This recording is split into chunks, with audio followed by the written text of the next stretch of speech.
Бүгін ақиқаттың, чындықтың жаназасы оқылды. Бүгін бийлик миллиондогон элдин бетине түкүрдү. А бир нече ай мурда эле Садыр Жапаров эмне деди эле? Райым миллион камалат. Мен азыр толук кандуу ишке кирише элекмин.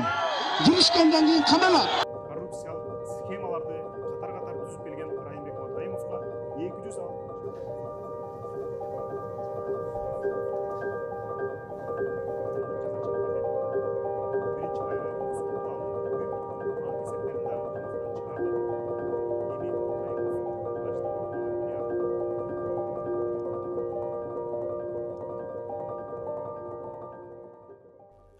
Матраимовдор кланын Алмазбек Атамбаев асыра өстүрүп, кызматтан кызматка коюп, Сооронбай Жээнбеков калкалап багып келген.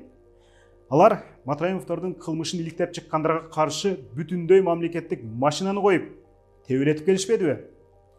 Бүгүн эми кол жоолук прокуратура, сот органдары аркылуу Садыр Жапаровдун бийлиги Матраимовду калкалап, ээн элкин элден уурдай беришине жол ачты.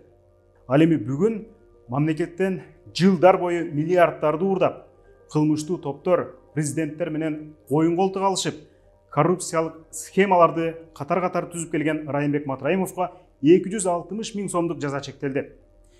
1-май райондук соту анын үй мүлкүн, банк эсептерин дагы камактан чыгарды.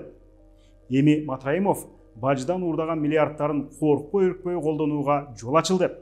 Анткени сот ушуну менен бүттү. Себеби мамлекеттик айыптоочу прокурор өзү ушундай жаза чегерүүнү сунуштаган. 260 миң сом Райым үчүн эмне? Бул анын элден уурдаганынын 0,1% дагы жетпейт. Керек болсо бул анын аялынын бир эле көйнөгүнүн баасы.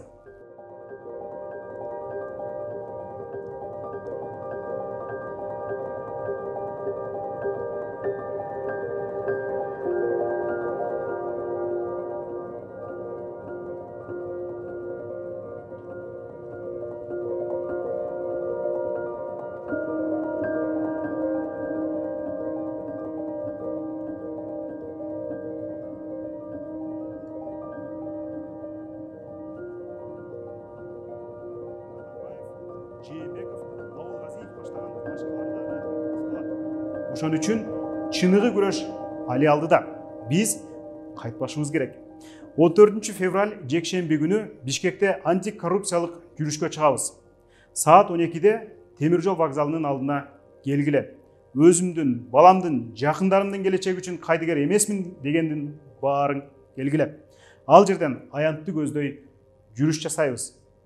Биз уруулардын бизди башкарышына жол бербешибиз керек.